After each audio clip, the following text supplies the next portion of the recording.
years ago, until around 10,000 years ago, the world was home at one and the same time to several human species.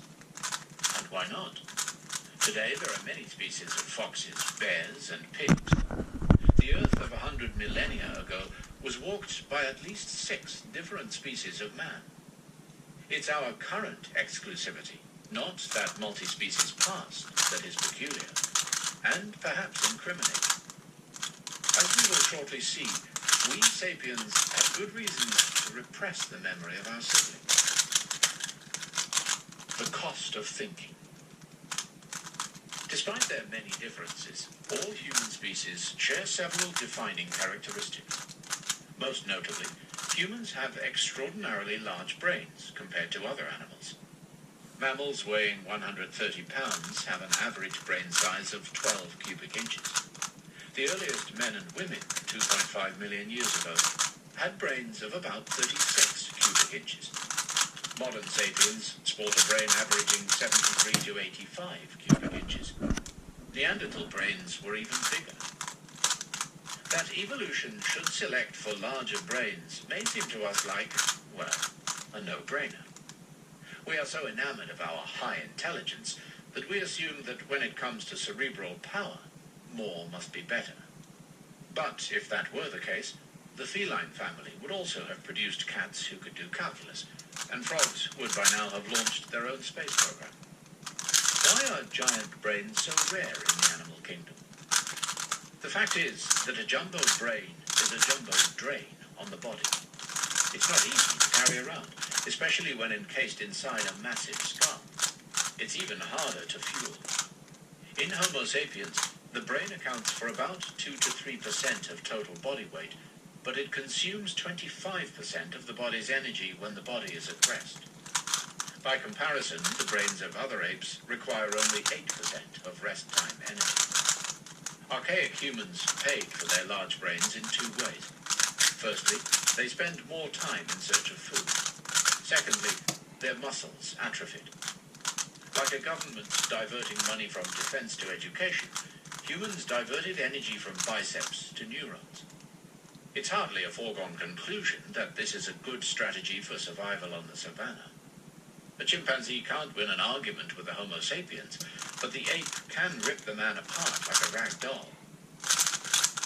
Today, our big brains pay off nicely, because we can produce cars and guns that enable us to move much faster than chimps and shoot them from a safe distance instead of wrestling. But cars and guns are a recent phenomenon. For more than 2 million years, human neural networks kept growing and growing, but apart from some flint knives and pointed sticks, humans had precious little to show for it. What then drove forward the evolution of the massive human brain during those 2 million years? Frankly, we don't know. Another singular human trait is that we walk upright on 2 legs. Standing up, it's easier to scan the savannah for game or enemy, and arms that are unnecessary for locomotion are freed for other purposes, like throwing stones or signaling. The more things these hands could do, the more successful their owners were, so evolutionary pressure brought about an increasing concentration of nerves and finely tuned muscles in the palms and fingers. As a result, humans can perform very intricate tasks with their hands. In particular, they can produce and use sophisticated tools. The first evidence for tool production dates from about 2.5 million years ago, and the manufacture and use of tools are the criteria by which archaeologists recognize ancient humans. Yet, walking upright has its downside. The skeleton of our primate ancestors developed for millions of years to support a creature that walked on all fours and had a relatively small head. Adjusting to an upright position was quite a challenge, especially when the scaffolding had to support an extra-large cranium. Humankind paid for its lofty vision and industrious hands with backaches and stiff necks. Women paid extra. An upright gait required narrower hips, constricting the birth canal, and this just when babies' heads were getting bigger and bigger. Death in childbirth became a major hazard for human females. Women who gave birth earlier, when the infant's brain and head were still relatively small and supple, fared better and lived to have more children. Natural selection consequently favored earlier births. And indeed, compared to other animals, humans are born prematurely, when many of their vital systems are still underdeveloped. A colt can trot shortly after birth. A kitten leaves its mother to forage on its own when it is just a few weeks old. Human babies are helpless, dependent for many years on their elders for sustenance, protection, and education. This fact has contributed greatly both to humankind's extraordinary social abilities and to its unique social problems. Lone mothers could hardly forage enough food for their offspring and themselves, with needy children in tow. Raising children required constant help from other family members and neighbors. It takes a tribe to raise a human. Evolution thus favored those capable of forming strong social ties.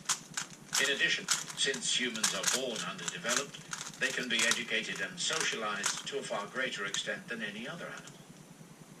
Most mammals emerge from the womb like glazed earthenware emerging from a kiln.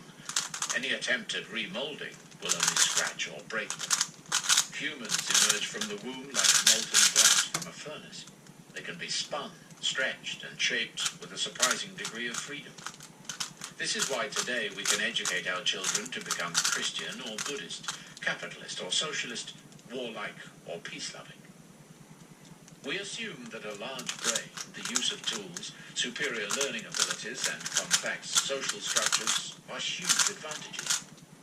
It seems self-evident that these have made humankind the most powerful animal on Earth. But humans enjoyed all of these advantages for a full 2 million years, during which they remained weak and marginal creatures. Thus, humans who lived 1 million years ago, despite their big brains and sharp stone tools, dwelt in constant fear of predators, rarely hunted large game, and subsisted mainly by gathering plants, scooping up insects, stalking small animals, and eating the carrion left behind by other, more powerful carnivores. One of the most common uses of early stone tools was to crack open bones in order to get to the marrow. Some researchers believe this was our original niche. Just as woodpeckers specialize in extracting insects from the trunks of trees, the first humans specialized in extracting marrow from bones. Why marrow? Well, suppose you observe a pride of lions take down and devour a giraffe. You wait patiently until they're done. But it's still not your turn, because first the hyenas and jackals, and you don't dare interfere with them, scavenge the leftovers. Only then would you and your band dare approach the carcass, look cautiously left and right, and dig into the edible tissue that remained. This is a key to understanding our history and psychology. Genus Homo's position in the food chain was, until quite recently, solidly in the middle. For millions of years, humans hunted smaller creatures and gathered what they could, all the while being hunted by larger predators. It was only 400,000 years ago that several species of man began to hunt large game on a regular basis, and only in the last 100,000 years, with the rise of Homo sapiens, that man jumped to the top of the food chain. That spectacular leap from the middle to the top had enormous consequences. Other animals at the top of the pyramid, such as lions and sharks, evolved into that position very gradually, over millions of years. This enabled the ecosystem to develop checks and balances that prevent lions and sharks from wreaking too much havoc. As lions became deadlier, so gazelles evolved to run faster, hyenas to cooperate better, and rhinoceroses to be more bad-tempered. In contrast, humankind ascended to the top so quickly that the ecosystem was not given time to adjust. Moreover, humans themselves failed to adjust. Most top predators of the planet are majestic creatures. Millions of years of dominion have filled them with self-confidence. Sapiens, by contrast, is more like a banana republic dictator. Having so recently been one of the underdogs of the savannah, we are full of fear and anxieties over our position, which makes us doubly cruel and dangerous. Many historical calamities, from deadly wars to ecological catastrophes, have resulted from this over-hasty